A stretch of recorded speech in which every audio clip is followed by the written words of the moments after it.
Good morning, good afternoon, or good evening, depending where you are on the planet. And welcome to the Thursday, the 4th of January, Bull versus Bear webinar. Steve Miley here on the call for Trade Day. Welcome, everyone. Welcome. Going to go for our usual regular run through in here today. We're going to take a look at the macroeconomic, fundamental, geopolitical events that are shaping financial markets right here, right now. We'll take a look at the calendar, what we've had, what we've got coming up on the data central bank, on the events list for what happened yesterday, what we've got coming up today. We'll take a look at some charts as well, see what's going on in the actual markets that you guys are trading, where the important trigger points are. So first of all, I just want to highlight this. I think it's like kind of a little bit of an underused resource that we've added in about I'm going to say about 6 to 8 weeks ago. So just below where you are now. Now I'm going to go back and open up. I mean, we're going to get a bit of a feedback loop in here because you're going to hear me on the webinar. But just below where you are right now. So here you are. You're in here, listening in here. And just below in here, these are the technical analysis reports and the fundamental reports. You've got this live Squawk daily briefings. You've got a European, US, and the closing wrap for the US close in here. So this is what I'm opening up here, and I'm opening up the European briefing. I don't know why I can't hear myself, but it's good that I can't. We've not got the feedback loop in here at the moment. Oh, there I am. So it's showing it live.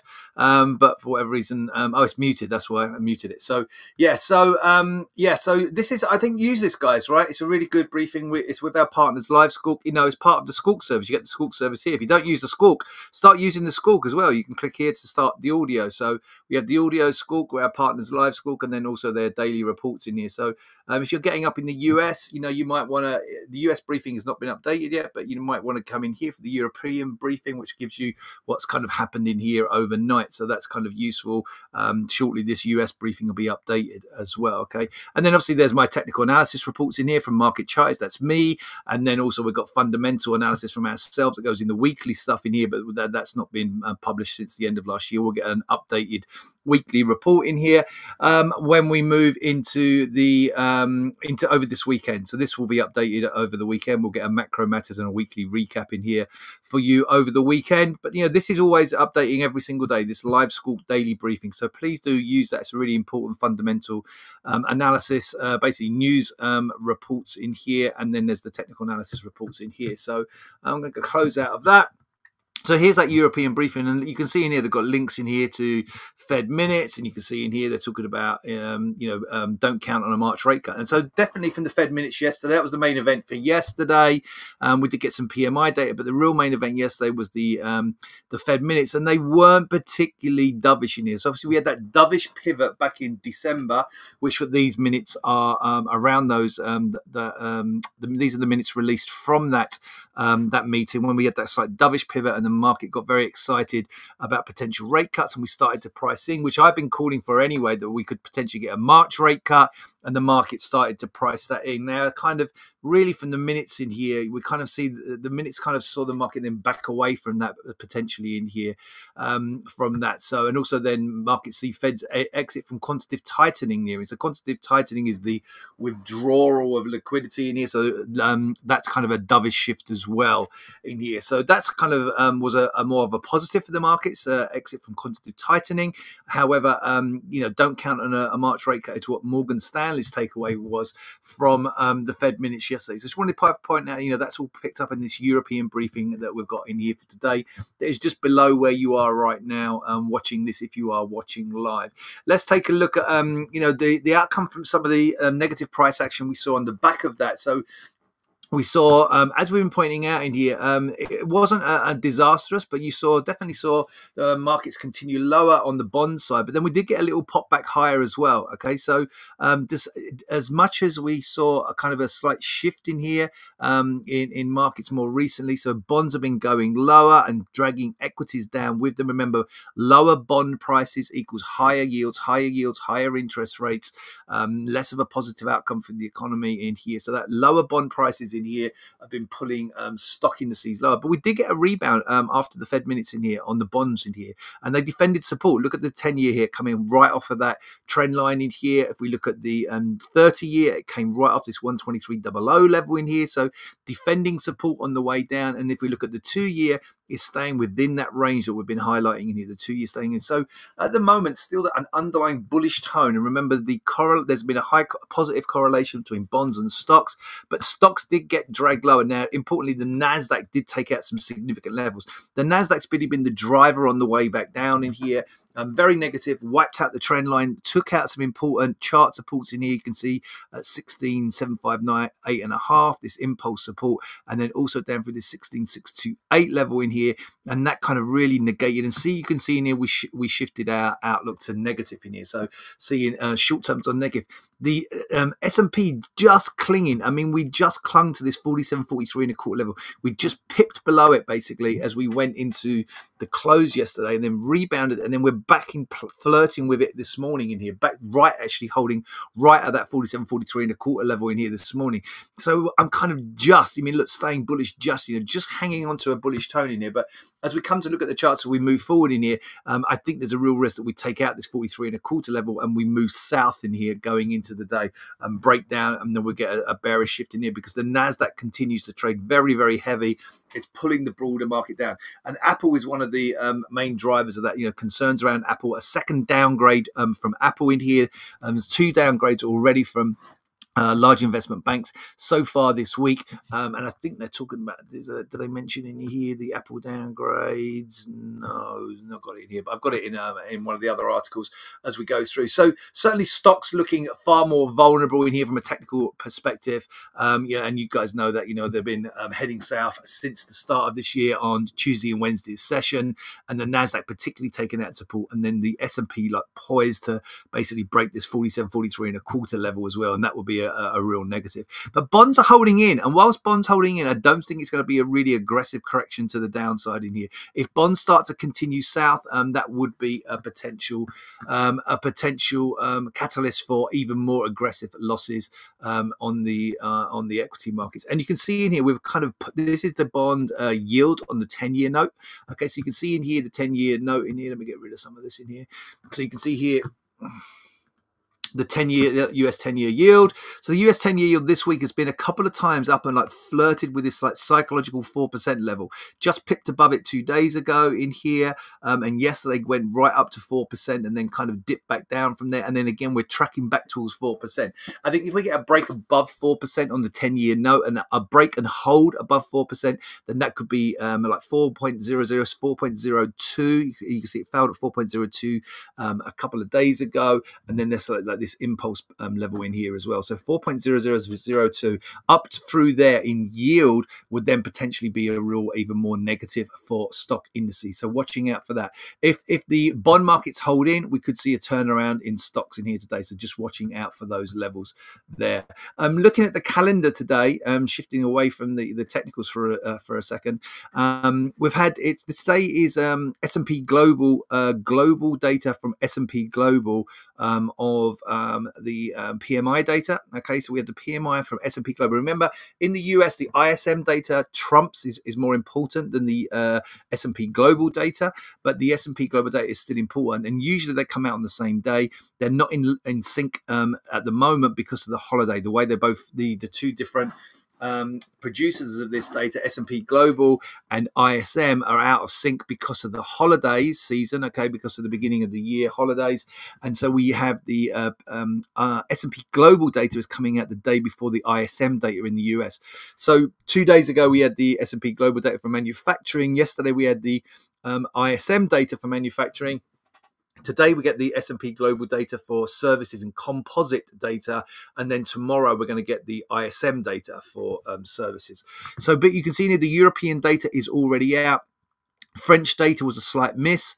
in here, but actually a slight miss and a slight beat as well in here. On the, oh no, sorry, the CPI, the French CPI data was actually better than expected. Excuse me. French CPI inflation data, even though that's in red, it's not a negative. It's negative for the currency, i.e. the euro, because it's lower than expected. And we want to see it lower than expected. We want to see inflation coming down. So the forecast was 0.2 and 0.3, and it came in at 0.1, 0.1. So French inflation data better than expected. And then you can see all of the PMI data for France, Germany, the Eurozone, and the UK, for the main economies in Europe. France, Germany, the UK, and the Eurozone as a whole, all in green in here, all better than expected. So that's a positive, although still this data in here pointing, the Eurozone data pointing to contraction and potentially recession, okay, but better than expected.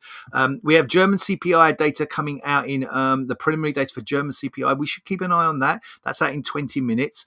And in 35 minutes, we get the ADP non-farm employment change. Remember, the ADP data is the precursor to the official employment data. It gives us a heads up, a clue. So it doesn't move markets as much as it used to, but still can move markets if it's particularly out of line. So we're keeping an eye on that as well. So it's actually 19 minutes now, German CPI. 34 minutes, we get the ADP data, which is the precursor to the official employment report, which we get on Friday. And then we scoot forward to 9:45 Eastern time today. We get the S&P Global. Now, not as important as the ISM data, which normally would be 15 minutes after this data, but it's not. It's not coming out till tomorrow. So because it's coming out on a different day, there's maybe this means that the S&P Global data, the composite and service sector PMI data that we get at 9:45 Eastern, maybe carries a little bit more weight because it's not going to get trumped. It's not going to get superseded by the ISM data within 15 minutes like it normally does. We're not going to get that for 1 day and 15 minutes until Friday. So keeping an eye on all of this this data as we go into this afternoon. Let's talk a little bit. So there's that Eurozone business activity shrank again in December, pointing to recession. So that's that data that I just spoke about for the Eurozone in here, but it was better than expected, but it still was in contraction, indicating potential for recession, but better than expected in here, the Eurozone data this morning. Let's switch to Bloomberg's 5 things to start your day. Now, if you haven't already signed up, I've been flagging this week, so we've got a lot of new people joined up with Trade Day in here for the new year and over the holiday season for the new year. So if you go to bloomberg.com/markets, if you haven't signed up already in here, there's the link in the chat just below where you're watching. Over here on the right side here, put in your email address and you'll get this 5 things to start your day. There's 3 different editions. Again, the European, the US, and the Asian editions. And you'll get whichever one your time zone is in. You get it kind of early in the morning. It comes out, for me, it comes out about 6, 7 a.m. Okay, and you get it for what's happened overnight. So it's kind of a recap of the US and Asian sessions and what we've got coming up in the European session. The one we're going to look at here is actually the US session, which has just been released, what, about 11:30 GM. So that's just about an hour ago. This was released on the web and it was also emailed out. So sign up in here at bloomberg.com/markets. I've shared the link in the chat just below where you're watching this live, and then you come in here and you'll see it. You can sign up here on the right hand bar in here, put your email address in there. So let's take a look at these 5 things to start your day. So Fed was the first thing to look at in here. Minutes from the Fed December meeting release yesterday said rates could remain at restrictive levels for some time. So they kind of pushed back against this kind of expectation for a rate cut as early as March. The committee gave no indication easing could begin as soon as March, prompting traders to temper bets. Okay, futures trading suggests US stocks are poised to snap out their run and decline. So we have a slight bounce in here. European indices actually bouncing in here, and again being helped by that slightly positive data that I've just highlighted there that came in better than expected, this PMI data. So European stock indices having a very slight bounce in here, having had obviously a very negative, so the worst start of the year in decades in here. So fears that a wilder war in the Middle East will create havoc for oil supplies, driving up the price of oil. So this isn't helping stocks either. Oil going up in here, concerns in here, various, on top of what we have going on with Israel and Gaza in here. On top of that, we've had this activity, attacks in the Red Sea, and other concerns in here, creating concerns which are pushing the price of Brent oil and US oil higher. West Texas Intermediate near $73, and Brent crude in here $79 a barrel. And that push higher in here is potentially a negative for the global economy and a negative for stocks because it could add into inflationary pressures. The Magnificent Seven going south in here, so including the likes of Apple, Amazon, Microsoft, Alphabet in here. We've seen a significant sell-off so far this year, which has pulled the Nasdaq down and then pulled the broader market down. Apple is the main culprit in here, and because of downgrades, we've already mentioned that in here. And in here, highlighting what we've got coming up today, the main focus on the ADP employment data as we go into today. So running through a few things. Fed minutes calm the horses. Well, has it really? You know, that if anything, the Fed minutes were kind of a little disappointing for the bulls in here, and tech continued low as we know yesterday. But we have had markets kind of stabilize a little bit overnight, and we've had that slight rebounds going into this ADP and the PMI data we have later today. Fed sees rates staying high for some time, so you know that's not dovish at all. You know, the dovish pivot was not really reflected in the minutes in here. Fed minutes like lower inflation risks and concerns about overly restrictive policy. So the Fed kind of walking a kind of a tightrope in here. So not really giving us much more in here, but also still saying that maybe it's concerns about an over restrictive policy. So maybe they will loosen that policy. Futures listless ahead of jobs data. Apple down again in here ahead of the data we've got coming out today, the ADP employment. Stocks pulls, the sell-off that we've seen so far. Oil going up though, again because of Middle Eastern tensions. We've covered all of this already. I think I'm going to share to. I'm hoping I've got a Bloomberg subscription. These kind of articles are usually open to everyone. I'm hoping they are. If you can test that, someone let me know. But this is more of a bigger picture. 5 potential trouble spots. I've not actually gone through this yet, but I will be going through it. So looking at things like American consumer capitulate. The American consumer has stayed very, very strong in here throughout the higher interest rates that we've seen over the last 1+ years. Housing crisis in China. Can Beijing keep living at European underperforming, blah. Japan exiting from negative rates, and what else they got? Can India live up to its promises in here? So yeah, I mean, interesting, bigger picture outlook. Obviously not going to really help us in here with the short-term day trading, but more of an interesting to look at what the potential could derail the more positivity that we're seeing in stocks in here, particularly since October, November. Apple hit with second downgrade this week. iPhone worries, so we've already mentioned that and spoken about that. And then oil higher on Middle Eastern supply issues. I want to just quickly look at the CME Fed tool just to show you how this has shifted. So I don't know if you remember yesterday we looked at this pre the Fed minutes. This has basically gone up and this has gone down effectively. So this column in here this is for March. I'm on the March tab because that's when the potential first rate cut the market is expecting. This was higher yesterday and this has gone down and this has gone up. This is for unchanged in March. Okay, so the market is still anticipating a cut in March. 64 plus 4.4. So we're more like 68% in here with only basically around a 32% chance of unchanged. So the market is still pricing in to, over 2/3 chance in here that we get a rate cut in March. But if we go and take a look, so if you click on this historical tab in here, it kind of switches you in here to like all the different historicals for all the different rate levels. These are the rate levels. Each line represents a different rate level. Okay, and if we switch that, but what I've done on this other tab is I've already gone and isolated for the 500 to 525. So if we go back in here, 500 to 525 in here, this is this one here. So this is the rate cut. What are the probabilities of the rate cut? And if we go and look at the historical, you can see how it's fallen since the beginning of the year, right? So that's been falling since the beginning of the year. So less chance of a rate cut, at the towards the end of last year, this was after the Fed meeting. Okay, we got this big spike up after the Fed meeting with hopes back in December. So this was hopes of a rate cuts. Okay, so we had a big spike up then, and then it continued to climb going into the end of the year, and that helped stocks higher. And we've seen how the declining hopes of here for a rate cut. Okay, the declining hopes in here of an earlier rate cut showing in here, and that has obviously not helped stocks, and the more recent push lower in here because of those Fed minutes, this little move here, and because of those Fed minutes that were released yesterday.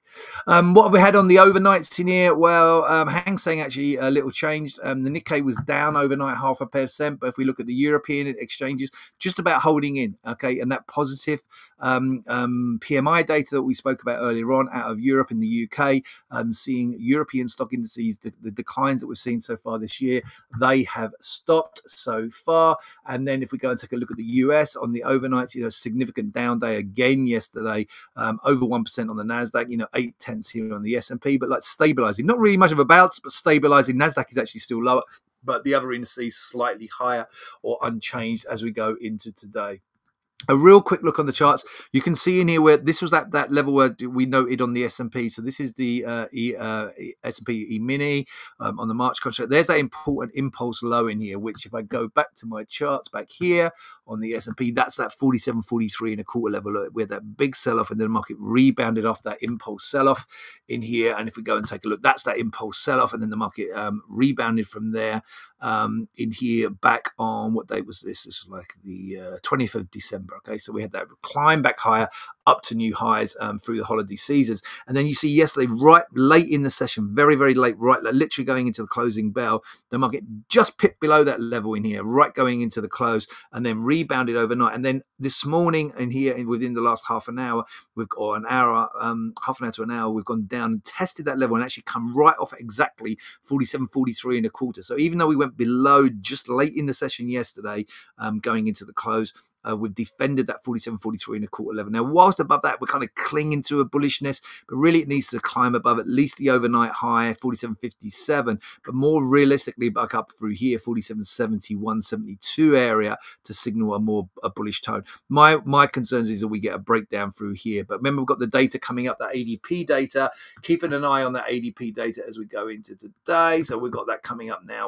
And we've got the German data coming up in the next 9 minutes on the hour. And then a little after there, the quarter past the hour in here, we have the ADP non-farm. So keeping an eye on that. That could be enough to trigger the market down through that 47.43 and a quarter level. And if we do get a breakdown there, we could probably see losses extend. Okay, NASDAQ is more negative already. If we go to the NASDAQ on the 30-minute chart, you can see we're already taking out, took out support here, took out this support here, took out this support here, and then dead cat bounce overnight. Another sell-off yesterday. Dead cat bounce, boom. Why is it a dead cat bounce? Because dead cats don't bounce. So we had this dead cat bounce and the market's gone south. So NASDAQ has been leading the broader market lower. So this is telling me the risk is for the S&P. If you're trading the NASDAQ, do keep an eye on the S&P. Don't forget about the S&P. I've mentioned this a lot in the past, right? If this 47.43 and a quarter level on the ES in here breaks, then you're likely to see an acceleration lower on the NASDAQ as well. So keeping an eye on that. Even though NASDAQ has led the way down, if the S&P gives away its key level, it's more of the benchmark than the NASDAQ, then the NASDAQ is going to potentially come down towards here, down at like 16,400 kind of area down here on this support. So all looking relatively negative. S&P clinging to positivity, but still looking a little bit wobbly in here. But ADP could change all that. Keeping an eye on the ADP data today, and then also a little after that, don't forget, it could have an impact. Doesn't usually have a big impact, but given that we don't get the ISM number, the S&P Global Services and Composite data at 9:45 Eastern as well. Keeping an eye on that because that could give us some direction as well going into today. All right, I'm going to wrap it up there. A bit of a longer webinar today. Any questions from anyone? Feel free to throw in questions, guys, at any time. Please do, about anything. Any questions? Don't see anyone typing. Don't see anything coming through. No. All right, guys, I'm going to wrap it up there. I'm going to wish you all a great trading day. Take care. Stay safe. Watch out for that data, those data points, and I'll be back with you with another Bull versus Bear webinar tomorrow ahead of the US employment report. Cheers. Bye.